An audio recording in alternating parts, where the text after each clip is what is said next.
तो hello सैम्पाई back. तो आज हम बात करेंगे ओवरलॉर्ड 4 के एपिसोड 9 के बारे में। तो लेट्स बिगिन।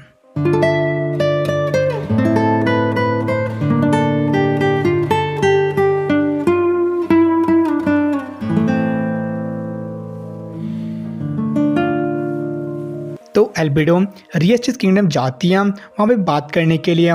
एज उनका सामान भेजता हर किंगडम के लिए वो चोरी कर लिया था रियस्टिस किंगडम के नोबल ने। तो किंग उसे अप्लाइज करता है इस चीज़ के लिए और अपने हेड को ऑफर करता है उसकी फॉरगिवनेस के लिए। लेकिन एल्बिडो कहती है चाहे अब कुछ भी कर लेगा उनका रिस्पॉन्स था वो चेंज नहीं होगा। तो थोड़ा सा किंगडम था उसने डिक्लेयर करती वॉर रियस्टिस किंगडम के ऊपर और 1 महीने के बाद जो उनकी आर्मी थी वो डिप्लॉय करने वाले थे। और यह उनको आइंस का मैसेज कि इस बार अपनी वॉर में अपने लास्ट स्पेल को यूज़ नहीं करेगा जो उसने पिछली बार किए थे और तो अपने आप को एंजॉय कर सकते हैं। और वो एक और बात तो क्लियर करती हैं जितना कुछ भी हुआ था ये कोई चाल नहीं थी थोड़ा सा किंगडम की बल्कि इससे वो भी सरप्राइज थे और ये उनकी अपनी गलती थी और वही रिस्पॉन्सिबल थे इस वॉर के लिए। और जो वेस्टर्स स्वॉर्डमैन स्कूल था वहाँ पे एक इंस्ट्रक्टर बताती है ब्राइन को कि इवन दो बस 1 महीना बचता वॉर के लिए जो थोड़ा सा किंगडम था वो अपनी आर्मी को मोबिलाइज नहीं कर रहे थे और ऐसे लग रहा था कि जो थोड़ा सा किंगडम था उन्हें बस डरा रहा था। लेकिन ब्राइन के अकॉर्डिंग जो किंग था वो ऐसा कभी नहीं करेगा।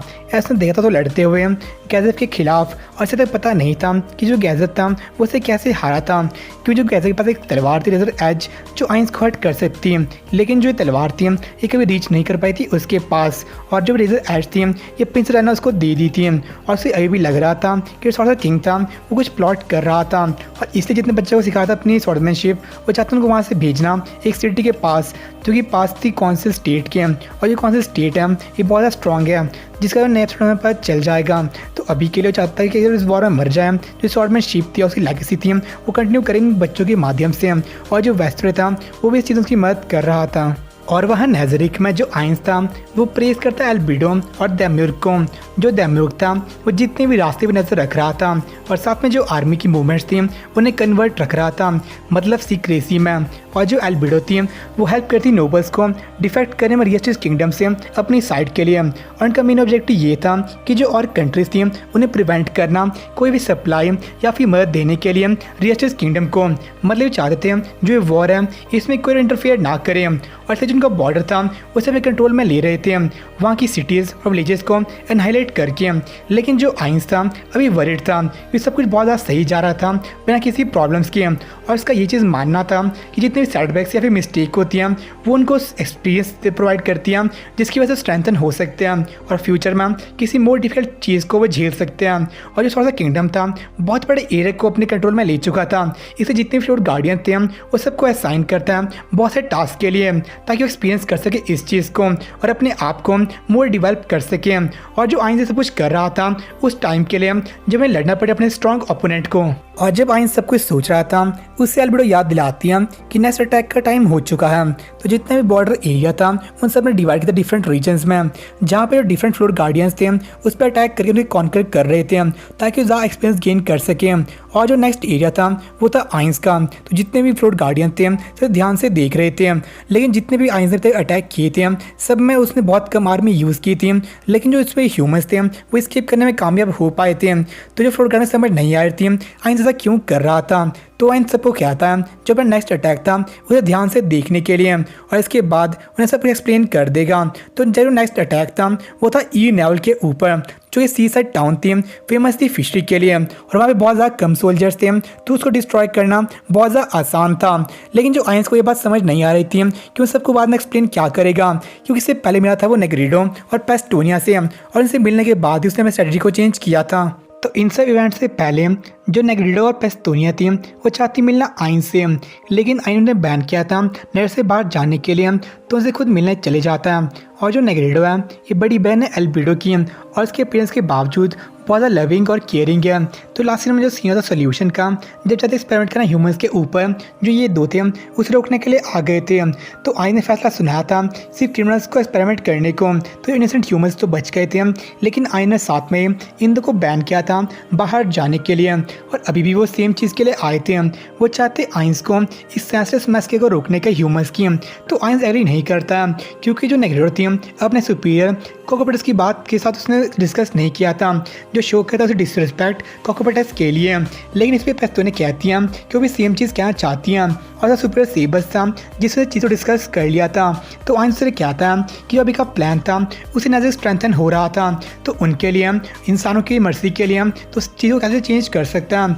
तो उसमें नेग्रेडो कहती है कि जो ह्यूमंस थे वो इनोवेटर्स थे और वो नई चीज़ को खोजते रहते हैं जिससे जो सिविलाइजेशन थी वो एडवांस हो सकती है। तो आइंस भी इस पर एग्री करता है, लेकिन वो पूछता है कि जो सिविलाइजेशन की प्रोसेस थी ये उनके लिए डेंजरस थी कि जो पावरफुल लोग थे वो स्टैंडर्ड हो जाएंगे जबकि जो वीक थे वो स्ट्रॉन्गर बन जाएंगे। तो उन्हें अवॉइड करनी पॉसिबिलिटी जिससे जो ह्यूमंस थे उन्हें कभी ओवरथ्रो कर दे। तो वहाँ पे जितने भी लोग थे इसका आंसर नहीं दे पाते। स्टिल जो सेबस था बहुत ग्रेटफुल था आइंस के लिए कि वो वक्त निकाल के उनसे बात करने आया था। तो आइंस वहाँ से जा रहा था, बट जाने से पहले पेस्टन से कहती है कुछ ह्यूमंस को छोड़ने के लिए। और जो बच्चे ह्यूमंस थे ये अपने आप बताइए अपनी स्टोरीज अपने हॉरर्स और सिटीज़ में, जिससे उन्हें जीत पाना बहुत ज़्यादा ईजी हो जाएगा। मैं चाहती जो सर्वाइवर्स थे उनको यूज़ करना एज अ विटनेस ताकि कुछ लोग तो बच पाए। तो आइंस बिल्कुल श्योर था कि जो और लोग थे उसके इस आइडिया रिजेक्ट करेंगे, बट जो सॉर्सर किंगडम था फ्यूचर में बहुत ज़्यादा रेसेस आ जाएगी जिन्हें सोचने का तरीका बहुत अलग होगा। और जो सोच थी पेस्टोनिया और नेग्रेटो की ये बहुत ज़्यादा रेयर थी नेजरिक में। तो चाहता है इस चीज़ को वैल्यू करना और उनकी रिक्वेस्ट थी उसे एक्सेप्ट कर लेता, मतलब कि वो कुछ जो स्मॉल ह्यूमंस के नंबर्स थे उन्हें वहाँ से छोड़ देगा। पर समझ नहीं आता ये चीज़ को कैसे औरों को बताएगा, बट स्टिल बाद में केयरफ्री हो जाता है कि फ्यूचर में देखी जाएगी उस चीज़ के बारे में। और जिस ट्रिप अटैक करने वाला था वो ये नेवल पे, वहाँ पे उसकी सेना बहुत से जॉम्बीज और 2 डेथ नाइट तैयार थे उसके ऑर्डर के लिए। लेकिन जो कॉर्ट नेरो था उसने बहुत सारे एडवेंचरर्स और एक मिथ्रिल टीम 4 आर्मर्स को अपना काम दे दिया था उनसे लड़ने के लिए, क्योंकि उसके पास कोई ऑप्शन नहीं था सरेंडर करने का। तो ये 4 आर्मर्स के लीडर से बताती हैं कि जॉम्बीज थे बहुत ज़्यादा ईजी थे, लेकिन जो डेथ नाइट थे वो बिल्कुल अलग स्टोरी थे और उसको एडवाइस करती हैं वहाँ से भागने का। लेकिन जो काउंट से बताता है कि भागना इतना ज़्यादा आसान नहीं होगा क्योंकि जितने भी अटैक अभी तक उन्हें किए थे उसमें बहुत ज़्यादा कम सर्वाइवर्स थे। तो उसके अकॉर्डिंग जो थोड़ा किंगडम थे वो चाहते रही किंगडम के सब लोगों को मारने का, तो ये भागने का कोई ऑप्शन नहीं था। तो इसके बाद जो कॉन्ट नीरो था सभी एडवेंचर थैंक यू करता है और जितने भी एडवेंचर्स और उसके सोल्जर्स थे सबको प्रॉमिस था रिवॉर्ड्स के लिए। लेकिन जो 4 आर्मर्स की प्रीस्टेस थी लीनाटे पियानी वो से मांगती मैजिकल रिवॉर्ड जो तो कॉन्ट द प्रॉमिस करता है अपनी 5 करोड़ हॉटस्पॉट देने का जो उसकी फैमिली हेरिटेज थी, और इसके लिए उसे अपने बेटे से मैरी के लिए कहता है। और लेकिन जो वो लड़की थी उसे एक्सेप्ट कर लेती है। और एक बात क्लियर थी जो प्रीस्टेस है वो एक परवर्ट है और वो पहले से एम कर रही थी उसके सन के लिए, और वहाँ पर जितने भी एडवेंचर थे इसे स्टन हो जाते हैं। तो उसके बाद जो जितने भी लोग थे सब अटैक करते आयरन की फोर्स के ऊपर, लेकिन जो एक ब्लैक नाइट था वही बस एक्टिव होता और उन पर अटैक करने के लिए चले जाता। तो बहुत अटैक करते उसके ऊपर वो फिर भी नहीं रुकता और जो उनका दरवाजा था उसे तोड़ देता।